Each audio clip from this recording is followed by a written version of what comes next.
জানেন, এখন বহু স্টাডি থেকে জানা যায় মানুষ এখন অনেক বেশি নিঃসঙ্গ এবং একাকিত্ব ফিল করে ইতিহাসের অন্য যে কোনো সময়ের তুলনায়।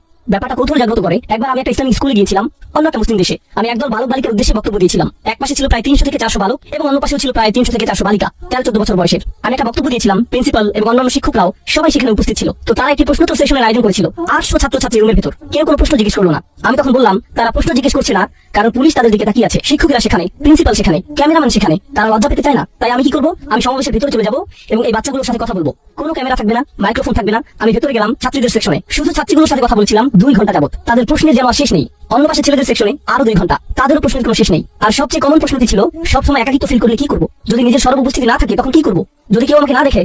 মানুষের এমন গভীর এক আকাঙ্ক্ষা আছে মাজকুর হওয়ার, যে এক টিনেজার অন্যান্য বন্ধুদের অনলাইনে দেখে তখন ভাবে, আমার তো একটা অ্যাকাউন্ট নেই, আমার তো এত ফলোয়ার নেই, মানুষ তো আমাকে দেখছে না, আমি তো মাজকুর নই, আমার আরেকটা ছবি তোলা উচিত, না ফিল্টার পরিবর্তন করি, না অন্য কিছু করা দরকার, ব্যাকগ্রাউন্ড পরিবর্তন করলে ভালো হবে, লাইটটা একটু ভালো হতে পারতো। এরপর পোস্ট করে, কেউ একজন হার্ট ইমোজি দিল, কেউ একজন লাইক দিবে, আমি মাজকুর, যাক আমার এখন উপস্থিতি আছে। আর যদি পোস্ট না করেন, যদি এক টুকরা পিজার ছবি পোস্ট না করেন, কোথায় দাঁড়িয়ে আছেন সেই ছবি, কোথায় দাঁড়িয়ে আছেন সেই ছবি, কোন পার্কে আছেন, আবু জেহেলের কোন উইজডম বা কোনো কিছু একটা, যদি এটা পোস্ট না করেন, তখন হঠাৎ মনে হয় আমি যে জীবিত আছি এটাও তো কেউ জানে না। তখন হয়ে পড়েন গাইরে মাজকুর, অনুল্লেখযোগ্য। যতকাল যাবত মহাবিশ্বের অস্তিত্ব আছে তার অধিকাংশ সময় জুড়ে এবং যতকাল যাবত মানুষের অস্তিত্ব আছে আপনি ছিলেন গাইরে মাজকুর। আর এমন একটি সময় দ্রুতই ঘনিয়ে আসছে যখন আপনি আর আমি কবরে শায়িত হব, আর কিছু মানুষ আমাদের কথা মনে রাখবে এবং তারা আমাদের জন্য কাঁদবে। এরপর সময়ের পরিক্রমায় আমরা আবার গাইরে মাজকুর হয়ে যাব। আমরা বিখ্যাত মানুষদের কথা মনে রাখি, আমরা ইসলামের ইতিহাসের বিখ্যাত আলেমদের কথা স্মরণ করি।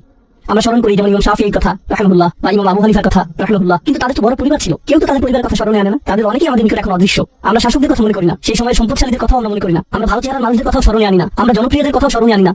বিখ্যাত মানুষদের কথা অথবা তাদের কর্মের কথা আমরা স্মরণে আনি না। তারা বিস্মরণের অত গহ্বরে তলিয়ে গেছে, তারা আবার অপ্রাসঙ্গিক হয়ে পড়েছে। আর আল্লাহ আমাকে আপনাকে শিক্ষা দিচ্ছেন, তোমরা এই জিনিসের পেছনে ছুটে চলছো প্রাসঙ্গিক হতে, স্মরণযোগ্য হতে, আলোচিত হতে, ফলোয়ারদের সাথে যুক্ত হতে। এই জিনিসটাই ছিল তোমার সবচেয়ে কামনীয়, কিন্তু তোমাকে তো মূলত গাইরে মাজকুর হিসেবে সৃষ্টি করা হয়েছে। খুব শীঘ্রই তুমি আবারও গাইরে মাজকুর হয়ে পড়বে। তারা পুনরায় অপ্রাসঙ্গিক অবস্থায় প্রত্যাবর্তন করবে। চিত্রটা খুবই নিরাশাজনক। কেউ আমার কথা মনে করবে না, কেউ আমাকে জানবে না। প্রসঙ্গত এমনকি যেসব মানুষরা আল্লাহকে বিশ্বাস করে না তারাও স্মরণীয় হয়ে থাকার চাহিদা অনুভব করে। তাই দেখবেন বিলিয়ন বিলিয়ন ডলারের মালিকেরা যারা কোনো কিছুতে বিশ্বাস করে না, তারা কোনো ধর্মে বিশ্বাস করে না, আর তারা মৃত্যুর সময় খুবই বৃদ্ধ, মৃত্যুর সময় তারা নিজেদের সম্পদ কোনো হাসপাতালে দান করে যায় বা কোনো দাতব্য সংস্থায় দান করে দেয়। কিন্তু সাথে একটা শর্ত আরোপ করে, বিল্ডিং এর গায়ে যেন আমার নাম লিখে থাকে বা আমার একটা মূর্তি তৈরি করবে আর বিল্ডিং এর প্রবেশ পথে ওটা রেখে দিবে। কারণ যদিও আমার অস্তিত্ব না থাকে, আমার স্মৃতি যেন বেঁচে থাকে। আমাকে তবু মাজকুর হতে হবে যদিও আমার অস্তিত্ব না থাকে। এটি এমন কিছু যা তাদের হৃদয়ের গহীনে স্থাপন করে দেওয়া হয়েছে।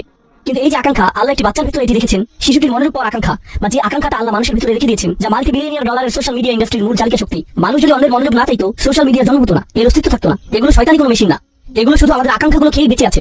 আমাদের এই আকাঙ্ক্ষাগুলো থাকার কারণেই এগুলো এদের মতো করে কাজ করতে পারছে। এগুলো আমাদের কার্যকলাপ খেয়েই টিকে আছে। ব্যাপারটা হলো, আল্লাহ কেন এই চাহিদাটা আমাদের ভিতরে রেখেছেন, এর উদ্দেশ্যটা কি? আমি কেন সর্বদা স্বীকৃতির অন্বেষণে থাকি? কেন এমন মনে হয়? কেন আমার ভিতরটা শূন্য মনে হয়? যদি স্বীকৃতি না পাই, জানেন আমি কিছু একটা ফিল করি। যদি মনে হয় আমার কোনো উল্লেখ নেই, কেমন যেন ফাঁকা ফাঁকা অনুভূত হয়। আর আল্লাহ নিজেই এই ব্যাপারটা বর্ণনা করেছেন পরের আয়াতগুলোতে। তিনি বলেন, ইন্না হাদাইনাহু সাবিলা ইম্মা শাকিরা ওয়া ইম্মা কাফুরা। আমি তাকে পথ দেখিয়েছি, একটা পথ।